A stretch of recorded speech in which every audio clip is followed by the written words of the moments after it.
RNC Chairman Mike Whatley joins me now for details. I see you smiling. By the way, those figures come from the Congressional Joint Economic Committee. They're not very friendly to tax cuts usually, so you can pretty much trust their numbers. So the Dems' message about this just benefiting the rich isn't true. How are you going to get that message through for the midterms? Well, what we're going to do is make sure that everybody in the economy is receiving these benefits. That's what the bill was all about. We are going to see these benefits out there, but we'll also be talking about it. We need to make sure that everybody understands what was in this bill. You know, it's very interesting to me.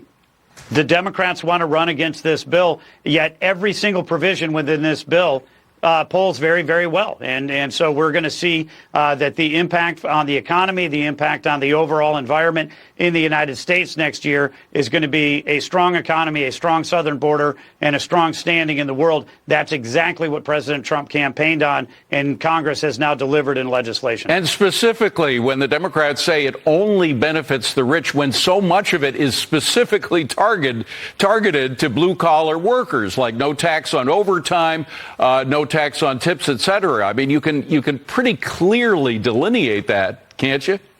Yes, this is a package that truly is about every worker, every factory, every family, every community.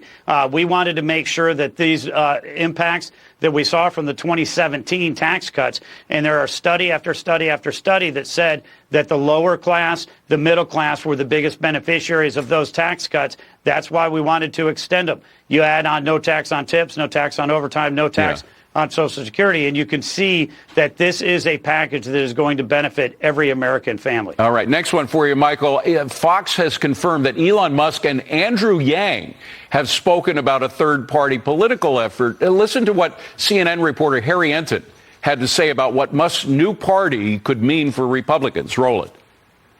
What's the history of third-party candidates in congressional races? Horrible, awful, terrible, terrible, terrible. I will leave with this one coda, though. When you're talking about 4% here, it may not be about winning the race, but 4% has been enough to sway an election back and forth. Ralph Nader in 2000, as we were talking about, he could spoil it for the GOP, but he probably can't win it himself. So are you worried about a spoiler effect by this new party? Well, what I would say is this. If Elon Musk wants to move the Republican Party to the right, dancing with Andrew Yang is not going to be the answer. The fact is that right now, as we go into the 26th election cycle, it's going to be determined by candidates and campaigns. The biggest factor that we're going to have in this election cycle is going to be the environment, particularly the economic environment. When you saw in 2024 the number one issue that voters were voting based on was the economy. They wanted to see housing prices and grocery prices and gasoline prices come down. They wanted to see safe communities. They wanted better jobs. They wanted higher wages. That is exactly what President Trump and the congressional Republicans are delivering right now. That's what the big, beautiful bill was about. And so as we set the stage now for the election cycle coming off this legislative win, we're going to have a strong economy. That's what's going to be able to move the voters. Michael Whatley, good to see you, Michael. Thank you very much for coming in. Appreciate it. Thank you so much. Checking